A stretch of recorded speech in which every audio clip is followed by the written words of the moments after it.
Alright, what's up, everybody? We're back with another edition of Everyday Hoops. Hope you guys are having a good one. Today's video is, I guess, you can call it another Everyday Evals episode. I guess, even though it's not going to be as kind of the same format, maybe, or be kind of the same as the other eval videos, because this is a guy that everybody knows about, but it's just someone I really wanted to talk about because they're playing some amazing basketball. It's Cade Cunningham. Cade Cunningham's playing some amazing basketball as recently, but not many people are looking at it and talking about it because it's the Detroit Pistons. But I want to give my flowers to Cade because I feel like he's been having such an amazing season and developed so much. I want to talk about it here in today's video. Thank you guys for the views on the videos and the shorts recently. I really appreciate it. If you enjoyed the content around here, consider subscribing, like, turn notifications, do stuff like that. I'd really appreciate it. Really upset a lot. Link to my Twitter description down below. And yeah, I don't waste any more of your time. Let's get right into it. So yeah, Cade Cunningham is playing some really good basketball this season. He came in as a rookie, of course, the number 1 overall pick back in 2021. Came to Detroit, had not a great start to his rookie year because of some injuries and stuff. But once he started getting into form, he looked right. He finished third in Rookie of the Year voting. He averaged 17, 5, and 5 with a steal, 41, 31, 84 shooting splits. Then last year, 2023, was unfortunately kind of a lost year for him. He only played in 12 games last season due to an injury. He averaged 26 and 6 on 41, 28, 83 shooting splits. And a lot of people coming into the season thought, maybe Cade Cunningham's going to have a big year. He had the offseason where he played with not the main Team USA, but the younger Team USA as the select team, and he was balling out there. Seeing him come back from injury, how young he is, people expected Cade Cunningham to have a big year. He got a lot of votes for most improved player before the season started. People thought he was going to be the MIP, which that's a whole other conversation in itself about the MIP award. But people thought this was going to be a big Cade Cunningham year, including me. And people thought maybe the Detroit Pistons will be back. Well, half of that hit because Cade Cunningham is playing amazing basketball and he's having a great season and a really improved year. But the Detroit Pistons are horrible.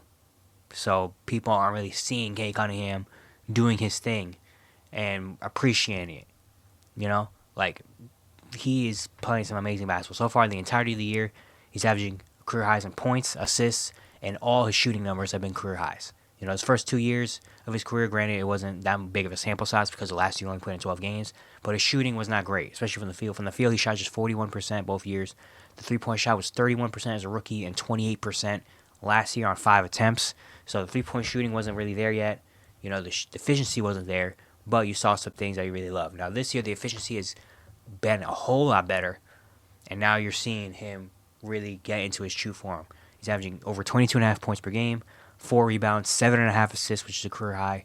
And then, 45% from the field, 36% from 3, and 86% from the free throw line, all career highs. While funny thing is he's taking less field goal attempts overall than he did last year. Last year he took 18.7, this year he took 18.4, so not really that much of a difference. But he's just knocking it down more, from 41 to 45%. The threes, he's shooting 5.5 threes, is actually less than he took his rookie year, where he took 5.7 threes and shot just 31%. This year he's taking 5.5, but he's making the most of his career, averaging 2 3-point makes and shooting 36%, which is respectable, especially for a guy like Cade Cunningham who has the ball in his hands a lot and has to take a lot of shots for this Pistons team. That's a really good, and the free throws as well. He's taking a career high 4.5 free throws a game, making almost 4 a game, shooting 86%, which is a career high. He's a really good free throw shooter. But yeah, Cade Cunningham has been playing some great basketball recently. Especially if you look deeper into the numbers as of recently. I feel like since coming out of the All-Star break, he has been just playing at a really good level. In 10 games since coming out of the All-Star break, he's averaging over 25 points per game with 5 rebounds and almost 8 assists with only 3 turnovers, while shooting 48% from the field, 43% from 3, 91% from the free throw line. He's been playing really, really good since coming back All-Star break. He had a stretch. His first 5 games coming back from All-Star break, 35 and 8, 26, 7 and 4, 32, 5 and 8, 26, 5 and 5, 21, 3 and 10. Then he had a stinker against Orlando. He had just 9 points. And in the last 4 games, 23, 4 and 8 on 40% shooting, 4 threes, 32, 5 and 11 on 45% shooting, 4 for 8 from 3, 33, 9 and 10 on 52% shooting, 43 7 from 3. And then last night he had 22, 6 and 8. Didn't have a great shooting night, 40% from the field, only 20% from 3, 2 for 10. But he's just playing really effective basketball in terms of shooting the ball really well from 3, from the field, getting to the free throw line a little bit. He's had a couple 8, 7, 9 attempt free throw games when before a year he was a guy that didn't really get to the free throw line as much as you would think. for a couple of different reasons. He's passing the ball well. He's had almost 5 assists in almost every game besides one. Like, he's had 3 double-doubles. He's playing really, really good basketball as of recently. And, I mean, this entire year, he has been. Even when the Pistons were going on their losing streaks, he was having big games. I mean, he had a game back in December where he had 43, 5, and 7, 3 steals on 16 for 24 shooting, 3 for 5 from 3, 8 for 9 from the free throw line, and they lost, you know?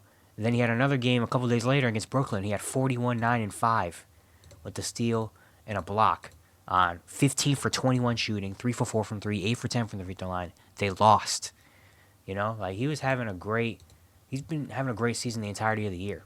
You know, he has missed some games due to some injuries, which has been a thing in the first couple years of his career. But when he's out there healthy and playing, you could tell why he's a number one pick. You could tell that he's going to be a future star in this league. You know, from day one, honestly, I kind of saw, like, yeah, he's going to be really, really good in this league. You know, obviously, he was a number one overall pick. He had a lot of potential. High school, he was the number one player in his class. You know, at Oklahoma State, he was really, really good as well, even though it was a smaller school. He was kind of carrying that school. But even when he stepped onto the NBA court, you know, and started to get comfortable, I was like, yeah, this dude's going to be really, really good. There's a lot of things I love about his game. You know, the main thing that I really, really love about his game, that I've loved since Oklahoma State even, is his pace he plays with. Like, he's not a guy that you could just speed up. Kind of similar to, like, Luka Doncic. That's what a lot of people were talking about when during the draft process and scouting him and stuff. He's got a little bit of Luka Doncic in him, where it's like he's going to move at his own pace. You know, he's not a guy that you're going to speed up. He's not a guy that's going to move within the offense. Like, he's a dude that he's going to, like, this is how I'm going to play. Kind of like slow, methodical type of game, but it works. You know, like, you watch him on the court, he just looks comfortable. That's what it is. He just looks comfortable on the court. You know, he never looks like uncomfortable or looks sped up or looks like indecisive or anything. He looks like he knows what he's going to do when he steps on that court and he makes plays. Now, that was the one thing I loved about him. And then also you talk about a 6'6" point guard. Like, who wouldn't love a point guard that big, you know, that, you know, can make reads and make plays like a point guard, but can still also use his body, because he's 6'6", 220, to kind of overpower some of the other guards that he's going to be facing off against, and he can attack the rim and create that way, you know. And then the mid-range game is pure as well. The mid-range game is really, really nice. The attacking the rim, he can do that. He can get in the post even and do some stuff. The three-point shooting has come around. He was a guy coming into the league that was like, okay, he can't hit threes, but can he ever be a consistent, like, three-point shooter? He can hit the threes when it matters and stuff like that, but it's like, can he be an actual consistent three-point shooter? And this year he's showing that he can. I mean, again, this last stretch he's shooting 40% from three. You know, he's shooting 36% on the season on a team that doesn't have any spacing, really. So he's had to get off a lot of his shots contested and a lot of just, like, tough shots. He's making them, though.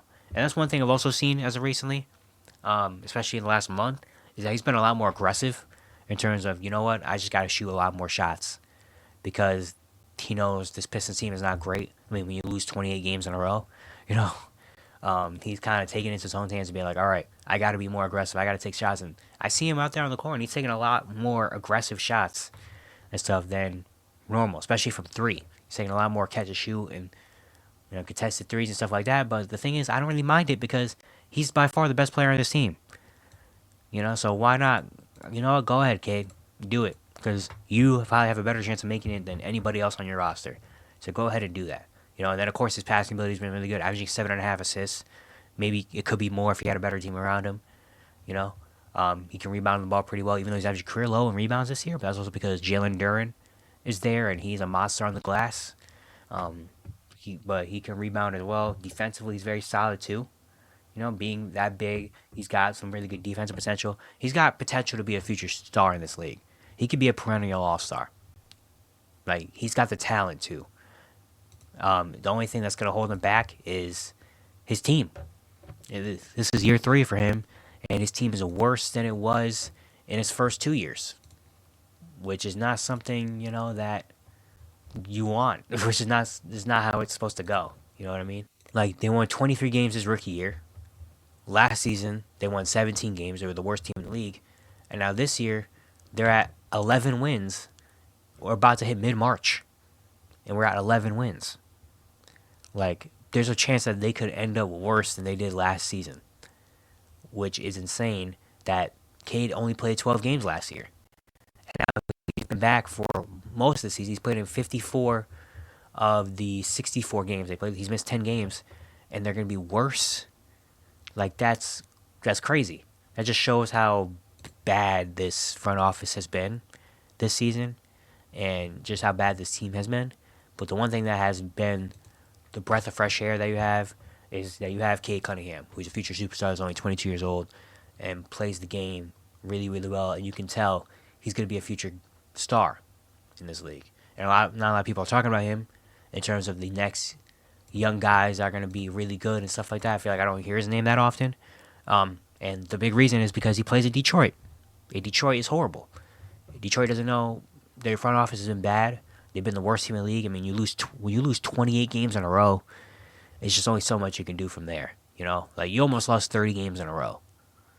Like that's just like that's not something that you're supposed to do, especially at this point in the rebuild where they've been a couple years into the rebuild already. They have kind of the future centerpiece already, and you're still losing 28 games in a row. When a lot of people, even me, expected this year to take a jump. Now I'm not saying they're going to be a playoff team, but competing for the play-in, maybe a 12-11 seed, was really possible.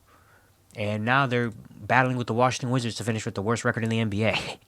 And maybe could get another number 1 overall pick, which is fine. But at this point of the rebuild, we were past this. Like, this was supposed to be 2-3 years ago. We were supposed to be getting 10, 11, 12 win seasons and supposed to be taken for number 1 picks. We're not supposed to be doing that right now.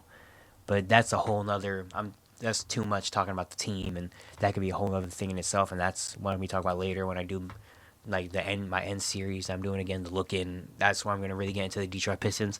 But this is about Cade Cunningham and how great he has been and how really good he is going to be in the future. I'm very confident that Cade Cunningham is going to be a multiple-time All-Star in this league. I mean, you can see it when he plays. Just watch. Cade. You don't even have to watch the Pistons full game. Don't even watch the Pistons during when the NBA slate is on. You know, go back the next day, go on bucketlist.fans, or go on Twitter, or go on YouTube and just watch Cade Cunningham play. Just watch Cade Cunningham play. And that's all you need to know. You know, but I just want to make this video to give my flowers to Cade Cunningham, because I feel like in a very bad season with Detroit, he's the one thing that's really sticking out, and he's playing some great basketball, but not many people are going to acknowledge it because the team around him sucks. But he is an amazing player, and I can't wait to see the future for him, because the future is really bright for him specifically. I don't know about Detroit, but I know for him specifically, the future is really bright. But yeah, it's going to be it for today. Hope you guys enjoyed. Once again, if you like the content around here, consider subscribing, like, turn notifications also like that. I really appreciate it. It really helps out a lot. And yeah, I'll see you guys tomorrow.